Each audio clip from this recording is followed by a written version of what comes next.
ऐसे 705 modification to the opinion in independence auditor report. इसमें है टोटल 5 टॉपिक। सबसे पहला टॉपिक है बेसिक्स, यानी कि क्या फैक्टर है जिसके बेस पे हम डिसाइड करेंगे कि ओपिनियन क्या होना चाहिए। मॉडिफाइड, अनमॉडिफाइड, डिस्क्लेमर, किस बेस पे डिसाइड करते हैं, पहला। दूसरा कि लिमिटेशन अगर मान लो लगा दे हम सफिशिएंट, मतलब कि मैनेजमेंट लिमिटेशन लगा दे ऑडिटर के ऊपर कि वो सफिशिएंट अप्रोप्रिएट ऑडिट एविडेंस ना कलेक्ट कर पाए, तो क्या करेगा ऑडिटर। टॉपिक तीसरा है कि ऑडिटर का ओपिनियन क्या होगा, मतलब कि ऑडिट रिपोर्ट का जो फॉर्मेट है उसमें ऑडिट ओपिनियन कैसे दिखेगा अगर अपना ओपिनियन क्वालिफाइड है, एडवर्स है, डिस्क्लेमर है। उसके बाद टॉपिक 4 है बेसिस फॉर ओपिनियन, में क्या हम अमेंड करेंगे, क्या हम चेंज करेंगे अगर हमारा ओपिनियन मॉडिफाइड है, यानी कि अगर हम एडवर्स ओपिनियन हो गया, ये हो गया, तो उसमें क्या हम चेंज करेंगे। उसके बाद 2 टॉपिक आएंगे, वो दोनों बात करेंगे। टॉपिक 5 एंड टॉपिक 6 की बात करेंगे डिस्क्लेमर ऑफ ओपिनियन के केस में क्या होगा। टॉपिक 5 बात करेगा डिस्क्लेमर ऑफ ओपिनियन के केस में ऑडिटर की रिस्पॉन्सिबिलिटी क्या होगी, और टॉपिक 6 बात करेगा डिस्क्लेमर ऑफ ओपिनियन के केस में। डिस्क्लेमर ऑफ ओपिनियन के केस में जो हमने देखा था कि बेसिस फॉर अपना, जो हमने देखा था ऐसे 700 में कि बेसिस फॉर ओपिनियन में जो हम पैरा में सेक्शन में 2 पैरा डालते थे। पैरा 1 इंट्रोडक्शन था जहाँ पे 4 एस थे, ऐसे के अकॉर्डिंग हुआ है, और अपना कि सेक्शन 1 डालेंगे कि रिस्पॉन्सिबल होना चाहिए सब वो सब, तो उस 4 में से 2 चीज़ें नहीं आएंगी, ठीक है। तो वही कि टॉपिक 6 बताया कि अगर डिस्क्लेमर ओपिनियन है तो ऑडिट रिपोर्ट में क्या 2 चीज़ें नहीं आनी चाहिए बेसिस फॉर ओपिनियन के पैरा 1 में। तो ये अपना टोटल 6 टॉपिक हैं। टॉपिक 1 इंट्रोडक्शन, इसमें 2 चीज़ें हैं। सबसे पहले कि बेसिस, मतलब कि किस फैक्टर पे डिसाइड करेंगे कि ओपिनियन कौन सा होना चाहिए, और दूसरा कि परसुएसिवनेस का मतलब क्या होता है, कि परसुएसिव है कि नहीं है, इसका मतलब क्या होता है। इसमें 3 पॉइंट आते हैं, किस बेस पे डिसाइड करेंगे कि कोई चीज़ परसुएसिव है कि नहीं है। पहले तो ये बात है कि ऑडिटर की जजमेंट पे होती है, लेकिन तब भी 3 चीज़ों का कौन सा ऑडिटर इस्तेमाल कर सकता है। सबसे पहले नेचर क्या है, मतलब कि सबसे पहले क्या फैक्टर क्या है जिसके बेस पे अपन ओपिनियन देंगे, ठीक है। तो what factor decide which type of opinion is appropriate. इसके 2 फैक्टर हैं। पहला नेचर ऑफ मैटर, इसका मतलब होता है कि सफिशिएंट अप्रोप्रिएट ऑडिट एविडेंस मिला है कि नहीं मिला, और दूसरा है ऑडिटर्स जजमेंट अबाउट परसुएसिवनेस, ठीक है। अगर हमको अगर हमारा जो इसमें ये ऐसा हो सकता है कि हम अगर परसुएसिव नहीं है स्टेटमेंट अगर मटेरियल, लेकिन परसुएसिव नहीं है। देखो अगर मटेरियल नहीं है तो फिर इसकी बात ही नहीं करनी, क्योंकि ये तो अनमोडिफाइड ओपिनियन जाएगा। लेकिन अगर मटेरियल, तो बात करेंगे हम ऐसे 705 में। अगर अपना जो स्टेटमेंट है वो मटेरियल है लेकिन परसुएसिव नहीं है, तो चाहे एविडेंस मिले चाहे ना मिले क्वालिफाइड ओपिनियन है, क्योंकि परसुएसिव नहीं है, इतना फर्क नहीं पड़ेगा लोगों को। लेकिन अगर ये मटेरियल भी है और परसुएसिव भी है तो एविडेंस मिलेगा तो एडवर्स ओपिनियन देंगे। अगर एविडेंस नहीं मिलेगा, sufficient audit evidence not obtained, तो इस केस में हम डिस्क्लेमर ऑफ ओपिनियन देंगे। और डिस्क्लेमर ऑफ ओपिनियन सबसे एक्सट्रीम होता है, जहाँ पे हम ओपिनियन देने से मना कर देते हैं। इसमें सेकंड पॉइंट है, सेकंड चीज़ की बात होती है, वो होती है परसुएसिवनेस की। हमने बोला कि मटेरियल परसुएसिव है, तो परसुएसिव किस बेस पे डिसाइड होता है। तो इस सेकंड पॉइंट पे आती है 2 चीज़ें। पहला कि डेफिनेशन क्या है परसुएसिवनेस का, और दूसरा कि क्या क्या चीज़ें डिसाइड करते हैं कि परसुएसिव है कि नहीं है। और दूसरे पॉइंट में फिर 3 चीज़ें आएंगी कि किन बेस पे हम डिसाइड करेंगे, ठीक है। तो सबसे पहले डेफिनेशन क्या है परसुएसिवनेस का। Definition of persuasive, persuasive use in context of misstatement, ठीक है। अगर हम मिसस्टेटमेंट के कॉन्टेक्स्ट में बात करते हैं कि परसुएसिव है कि नहीं है, ठीक है, पहला बात ये। दूसरा, it describe effect on financial statement due to inability to obtain sufficient and appropriate audit evidence, ठीक है। तो परसुएसिव का मतलब पता लग गया कि इसको हम स्टेटमेंट के कॉन्टेक्स्ट में देखते हैं, और इस ये डिफाइन क्या करता है, इसका मतलब क्या होता है कि इसमें हम देखते हैं इफेक्ट क्या होगा एविडेंस ना मिलने का, ठीक है। इसको बोलते हैं परसुएसिव होना, ठीक है। और परसुएसिव कैसे होगा कि नहीं होगा, ये किस फैक्टर पर डिपेंड करता है, इसको देखते हैं। 3 फैक्टर हैं। Persuasive effect on financial statement are those that in auditor's judgement first are not confined to specific element account और आइटम ऑफ फाइनेंशियल स्टेटमेंट, ठीक है। मतलब कि परसुएसिव चीज़ उसको हम बोलेंगे जो कि सिर्फ वो चीज़ जो कि सिर्फ एक स्पेसिफिक एलिमेंट पे ही कन्फाइंड नहीं है, सिर्फ एक स्पेसिफिक एलिमेंट को फोकस नहीं कर रही है, उसका फोकस ज़्यादा पे चीज़ है, तब मैं बोलूँगा कि हाँ परसुएसिव है। सेकंड, इफ़ सो कन्फाइंड, यानी कि अगर मान लो किसी एक पॉइंट पे भी कन्फाइंड है, किसी एक आइटम पे ही वो फोकस कर रही है, रिप्रेजेंट और could represent a substantial portion of financial statement, तो यानी कि अगर वो एक पे ही कन्फाइंड है तो वो एक भी सब्सटेंशियल पोर्शन है फाइनेंशियल स्टेटमेंट का। Third, in relation to disclosure, those disclosure are fundamental to user understanding of financial statement, यानी कि अगर मैं बात करूँ डिस्क्लोजर की पार्ट 3 में, तो वो डिस्क्लोजर फंडामेंटल है यूजर की अंडरस्टैंडिंग के बारे में, ठीक है। तो पहले 2 बात करते हैं, जो मतलब कि हम लोगों की पहले 2 बात करते हैं कि जो अपना आइटम है फाइनेंशियल स्टेटमेंट उसके बारे में, और तीसरा बात करते हैं डिस्क्लोजर के बारे में। पहले 2 बात करते हैं कि आइटम ऑफ फाइनेंशियल स्टेटमेंट अगर अपना जो है वो जो स्टेटमेंट है वो कन्फाइंड नहीं है किसी स्पेसिफिक एलिमेंट पे। दूसरा बात करता है कि अगर वो कन्फाइंड है तो वो सब्सटेंशियल पोर्शन है, और तीसरा बात करते हैं डिस्क्लोजर के बारे में। डिस्क्लोजर जो है वो फंडामेंटल है यूजर की अंडरस्टैंडिंग के लिए। Topic 2, what if management impose limitation on auditor on obtaining sufficient and appropriate audited evidence. इस पे आती है केस स्टडी, वो भी इंटरेक्ट, जहाँ पे हिंट भी नहीं दिया जाता कि ऐसे 705 के बारे में पूछा जा रहा है, बस लिमिट लगा देते हैं कि ऑडिटर अपना प्रोसीजर ही परफॉर्म नहीं कर पा रहा है, तो इस केस में ऑडिटर क्या करेगा। Topic 2, limitation impose on auditor to obtain sufficient and appropriate audited evidence. इसमें 4 टॉपिक हैं, इसमें अपना 4 पॉइंट्स हैं कि क्या करेगा ऑडिटर इस केस में जब उसके ऊपर लिमिटेशन लगा दी जाए। पहला पॉइंट बात करता है कि अगर ऑडिटर क्वालिफाइड या फिर डिस्क्लेमर ऑफ ओपिनियन देने वाला है, ठीक है, तो ऑडिटर रिक्वेस्ट करेगा मैनेजमेंट को ही कि वो रिमूव कर दे अपना लिमिटेशन, ठीक है। अगर वो क्वालिफाइड और डिस्क्लेमर ओपिनियन नहीं दे सकता, मतलब कि अगर वो सोच रहा है छोटी मोटी बात है तब तो ये आएगी ही नहीं बात, लेकिन अगर उसके लिए ज़रूरी होगा तभी वो क्वालिफाइड या फिर डिस्क्लेमर ओपिनियन देने के लिए रेडी है। और इस केस में ऑडिटर रिक्वेस्ट करेगा मैनेजमेंट को ही, क्योंकि लिमिटेशन किसने लगाई है, मैनेजमेंट ने, ना कि TCWG ने। तो जिसने लगाई है पहले पॉइंट में बोल रहे हैं कि उसी को आप रिक्वेस्ट करो। दूसरे पॉइंट में बोल रहे हैं कि अगर वो नहीं मानते हैं, तो अगर उन्होंने रिफ्यूज़ कर दिया तो कम्युनिकेट करो TCWG को और परफॉर्म करो अल्टरनेट ऑडिट प्रोसीजर, जो भी आपको लग रहा है, ताकि आप कोई भी सफिशिएंट एप्रोप्रिएट ऑडिट एविडेंस ले सको। लेकिन अगर तीसरे पॉइंट में बोल रहे हैं कि अगर आपको सफिशिएंट एप्रोप्रिएट ऑडिट एविडेंस नहीं मिलता, तो आपको देखनी 2 चीज़, क्या वो परसुएसिव है मिसस्टेटमेंट, क्योंकि मटेरियल तो वो है, मटेरियल है तभी तो हम पहले पॉइंट में डिस्क्लेमर या फिर क्वालिफाइड ओपिनियन दे रहे थे। तो क्या वो परसुएसिव है या फिर परसुएसिव नहीं है। अगर वो परसुएसिव नहीं है तो क्वालिफाइड ओपिनियन दे दो, परसुएसिव है तो 2 चीज़ें कर सकते हैं और दोनों का सीक्वेंस होगा। सबसे पहले करेंगे हम विड्रॉ करेंगे एंगेजमेंट से, और अगर वो पॉसिबल नहीं होगा तब हम क्या करेंगे, डिस्क्लेमर ऑफ ओपिनियन देंगे। तो पहली चॉइस हमेशा क्या रहती है, विड्रॉ करना, और अगर वो प्रैक्टिकल नहीं होता तब हम करते हैं डिस्क्लेमर ऑफ ओपिनियन देना। और लास्ट और चौथे पॉइंट में बोला कि अपना जो विड्रॉ करने से पहले कम्युनिकेट करना पड़ेगा TCWG को as per SA 260। Point 1, if auditor likely to result in qualified और disclaimer of opinion, auditor shall request management to remove the limitation. Point 2, if management refuse to remove the limitation, auditor shall communicate to TCWG and determine whether alternate audit procedure are possible. Point 3, if still auditor cannot obtain sufficient appropriate audit evidence, first, auditor shall evaluate whether misstatement is material but not persuasive, then auditor shall provide qualified opinion.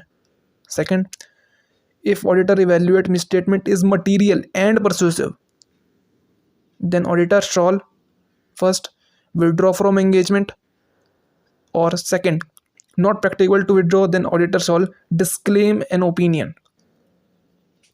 Fourth point, before withdrawal, auditor shall communicate to TCWG matter giving rise to modification as per SA 260. Topic 3, form and content of audit report when opinion is modified. यहाँ हम बात करेंगे topic 3 में auditor के opinion की, जब अपना audit report modified होगा। लेकिन याद रखना है जहाँ पे हम जो भी बात करेंगे वो बात करेंगे पैरा 2 के बारे में। हमने ऐसे शास्त्रों में पढ़ा था कि ऑडिट ओपिनियन के 2 पैरा होते हैं। पैरा 1 जो बात करता है कि हमने एंटिटी को आइडेंटिफाई किया, स्टेट किया, वो कॉमन रहेगा, उसमें छेड़छाड़ नहीं करेंगे। हम जो बात कर रहे हैं यहाँ पे पैरा 2 की बात कर रहे हैं कि ओपिनियन के केस में क्या होगा। इसमें आते हैं सबसे पहले तो पहला पॉइंट आता है इंट्रोडक्शन, कि ऑडिटर के ओपिनियन में चेंज क्या होगा। और दूसरे पॉइंट में आती है 3 तरह के ओपिनियन, और उन तीनों तरह के ओपिनियन में क्या फॉर्मेट चेंज होगा अपने ऑडिटर के ओपिनियन में।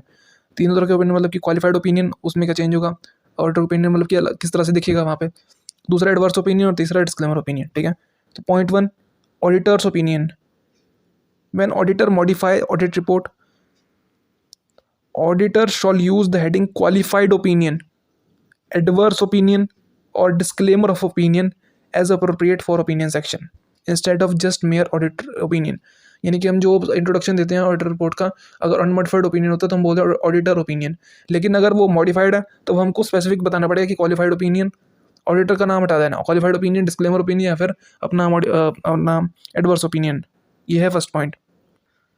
Second, qualified opinion. अब क्वालिफाइड ओपिनियन यानी कि ऑडिटर क्या कर रहा है, क्वालिफाइड ओपिनियन दे रहा है, तो इस केस में ऑडिट रिपोर्ट यानी कि ऑडिट रिपोर्ट में ऑडिट ओपिनियन जो दिखाता है, ऑडिट ओपिनियन का जो सेक्शन होता है उसमें पैरा 2 में क्या बताएगा ऑडिटर। इन auditors opinion, first qualified opinion. तो हम बात कर रहे हैं क्या टॉपिक अपना है, टॉपिक 3। टॉपिक 3 में हम बात कर रहे हैं, फर्स्ट पॉइंट होगा ऑडिटर ओपिनियन कि क्या हम हेडिंग को मॉडिफाई करेंगे। उसके बाद आएगा point 2, qualified opinion. In auditors opinion bracket में, except for the fact described in basis for qualified opinion section और when reporting as per FRF, accompanying financial statement present fairly in all material respect in accordance with applicable FRF। यानी कि जो अपना financial statement है वो present कर रहा है Fairlie in accordance with applicable FRF। Second, adverse opinion. Adverse opinion का मतलब क्या होता है कि आपको क्या कहते हैं, आपको सफिशिएंट एप्रोप्रिएट ऑडिट एविडेंस मिला है और आपका वो जो अपना स्टेटमेंट है वो मटेरियल भी है, परसुएसिव भी है। तो इन ऑडिटर्स ओपिनियन ब्रैकेट में, because of significance of matter described in basis for adverse opinion section when reporting as per FRF, accompanying financial statement do not present fairly in accordance with applicable FRF। यानी कि बिल्कुल opposite जिस तरह हमने qualified opinion में किया था कि वहाँ पे हमने बोलता है accept for the fact basis of opinion जो बोला है उसके अलावा एक्सेप्ट फॉर द फैक्ट जो अपना बाकी का फाइनेंशियल स्टेटमेंट है वो ट्रू एंड फेयर व्यू दे रहा है या फिर वो मैं बोलूँगा कि प्रेजेंट कर रहा है फेयरली। लेकिन हम एडवर्स ओपिनियन में बोल रहे हैं कि बिकॉज ऑफ फैक्ट यानी कि because of matter basis for opinion section में जो लिखा है उसके कारण जो अपना फाइनेंशियल स्टेटमेंट है वो डू नॉट प्रेजेंट फेयरली, वो फेयरली प्रेजेंट नहीं कर रहा है as per applicable FRF financial reporting को। Point 3, disclaimer of opinion, sorry point 4, disclaimer of opinion. When auditor disclaim an opinion due to inability to obtain sufficient and appropriate audit evidence then auditor shall. इसमें आती है 3 point. हमारा 4th point, disclaimer of opinion. Disclaimer of opinion के case में ऑडिटर को क्या reporting करनी पड़ेगी पैरा 2 में ऑडिटर के ओपिनियन में। इसमें आती है 3 चीज़ें, ठीक है, 3 चीज़ें करनी पड़ेगी। ऑडिटर को सबसे पहले बताना पड़ेगा कि ऑडिटर कोई भी ओपिनियन एक्सप्रेस नहीं कर रहा है, पहली बात। दूसरी बात उसको बताना पड़ेगा बिकॉज ऑफ द जो कि मैटर है डिस्क्राइब कर रखा है हमने basis for disclaimer of opinion में ऑडिटर ऑब्टेन ही नहीं कर पाया अपना एविडेंस, तो फिर वो ओपिनियन नहीं देगा। और तीसरे पॉइंट में हम बताएंगे, तीसरी बात में बताएंगे कि हम ऐसे जो ऐसे 700 के हिसाब से जो अपना स्टेटमेंट है, जो ऑडिट रिपोर्ट है, उसको हम अमेंड कर रहे हैं और हम उसमें जो लास्ट में लिखते हैं कि financial statement have been audited, उसकी जगह हम काट के लिखेंगे auditor was engage to audit. ठीक है, तो ये 3 चीज़ें हैं, करते हैं। चलो 4th point, disclaimer of opinion. When auditor disclaim an opinion due to inability to obtain sufficient and appropriate audit evidence, auditor shall a state that auditor does not express an opinion on accompanying financial statement. B, state that because of significance of matter described in basis for disclaimer of opinion section, auditor has not been able to obtain sufficient and appropriate audit evidence to provide basis for audit opinion on financial statement. C, amend the statement required by the SS which indicate that financial statement have been audited to state that auditor was engaged to audit financial statement. Topic 4, basis for opinion para. यहाँ बात हो रही है basis for opinion para के जो अपना basis for opinion para है उसके अंदर 2 पैरा आते हैं। पहला पैरा बोलता है कि हमने ऐसे के अकॉर्डिंग करा और 4 ऐसे होते हैं वहाँ पे, और दूसरा पैरा बोलता है कि बेसिस फॉर ओपिनियन में एक्चुअल लिखना क्या है। तो यहाँ पे हम बात कर रहे हैं पैरा 2 की, ठीक है। पैरा 1 में जो था वो बेसिक वो वैसे ही रहेगा और उसमें से भी 2 चीज़ें कटेंगी अगर डिस्क्लेमर हो ओपिनियन हो, लेकिन हम बात करेंगे कि जो पैरा 1 है वो सेम रहेगा और जो पैरा 2 है उसमें जो चीज़ें हैं उसकी बात करेंगे हम यहाँ पे टॉपिक अपने 4 में, basis for opinion. When auditor modify opinion on financial statement, auditor shall in addition to specific element required by SS 700, यानी कि specific element required by SS 700 in addition यानी कि in addition to para 1 required by SS 700, यानी कि 700 के charge जो para 1 आप डाल रहे हो उसके एडिशन में आप ये चीज़ें करनी है। 2 चीज़ करनी है। पहला, amend the heading of basis for opinion required by SS 700 to basis for qualified opinion, basis for adverse opinion or basis for disclaimer of opinion as appropriate. And second, include within the section include a description of the matter giving rise to modification. तो पहला point बोलता है कि आपको जो heading है basis for opinion से change करके बेसिस फॉर अपना एडवर्स ये सब करना है, आपको चेंज करना है। यही सेम चीज़ हमने देखी थी पिछले टॉपिक में जो कि ऑडिटर ओपिनियन बात कर रहा था कि वहाँ पे भी हमको क्या करना है, हेडिंग चेंज करनी है। और यहाँ सेकंड पॉइंट बोलता है कि डिस्क्रिप्शन ऑफ मैटर, यानी कि बेसिस फॉर ओपिनियन में डिस्क्रिप्शन दो उस मैटर का जिसके कारण तुम मॉडिफाई कर रहे हो ओपिनियन, जो अपना एक्चुअल काम होता है बेसिस फॉर ओपिनियन पैरा का कि रीज़न देना, और वो हम यहाँ पे देंगे। ये अपना 2 चीज़ हो गया। इसके इसी के नीचे एक नोट आता है टॉपिक 4 के नीचे एक नोट आता है कि जब ऑडिटर डिस्क्लेम करता है अपना ओपिनियन बेसिस फॉर सेक्शन में, जब ऑडिटर मान लो डिस्क्लेम करता है अपना ओपिनियन, तो बेसिस फॉर सेक्शन की जो पैरा 1 है, पैरा 2 की तो हमने बात कर ली, पैरा 2 में 2 चीज़ें होंगी कि अपने को बताना है कि अपने को पहले तो नाम चेंज करना है, हेडिंग चेंज करनी है, और दूसरा कि अपने को बताना है कि रीज़न फॉर मॉडिफिकेशन क्या है। ये पैरा 2 की बात है। पैरा 1 में भी 4 चीज़ें होती हैं जो हमने SS 700 में पढ़ा था, उस 4 में से 2 चीज़ें हम इंक्लूड नहीं करेंगे, काट देंगे अगर हम डिस्क्लेमर दे रहे हैं ओपिनियन का। तो ये नोट है। तो वो 2 चीज़ें क्या हैं, जैसे कि हमने देखा, अगर मैं SS 700 के हिसाब से बेसिस फॉर ओपिनियन के सेक्शन में पैरा 1 में 4 चीज़ें आती हैं। ये स्टेट करना कि ऑडिट जो किया था हमने ऐसे के अकॉर्डिंग किया था, रेफर करना उस सेक्शन को जो कि बात करता है ऑडिटर की रिस्पॉन्सिबिलिटी की, इंक्लूड करना स्टेटमेंट कि ऑडिट जो है ऑडिटर जो है इंडिपेंडेंट है, और चौथा है कि स्टेट करना कि ऑडिटर बिलीव करता है कि उसका audit evidence sufficient and appropriate है। इन 4 में से 2 चीज़ें काटनी पड़ेंगी अगर हम डिस्क्लेमर ऑफ ओपिनियन दे रहे हैं। हम इनमें से 4 में से 2 चीज़ें काटेंगे और उसी की बात यहाँ पे इस नोट में होगी। हम उसमें से काटेंगे पहली बात तो ये, दूसरा पॉइंट यानी कि refer to section of audit report that describe auditor responsibility under SA. क्यों? क्योंकि ऑडिटर की रिस्पॉन्सिबिलिटी तो ओपिनियन देना, और डिस्क्लेमर ओपिनियन में ऑडिटर ओपिनियन दे ही नहीं रहा है, वो डिस्क्लेम कर रहा है ओपिनियन देने से, तो उसको ये वाला पॉइंट काटना पड़ेगा, दूसरा पॉइंट। उसका जो लास्ट का पॉइंट है, चौथा point, state whether auditor believe that audit evidence is sufficient and appropriate. इसको भी काटना पड़ेगा ऑडिटर को डिस्क्लेमर ओपिनियन के सेक्शन में, क्योंकि अगर उसको ओपिनियन उसका जो एविडेंस है वो बिलीव कर रहा है अगर सफिशिएंट अप्रोप्रिएट है, तो वो डिस्क्लेम क्यों कर रहा है? डिस्क्लेम करने का रीज़न ही होता है कि उसको एविडेंस नहीं मिला, तो उसको भी काटना पड़ेगा।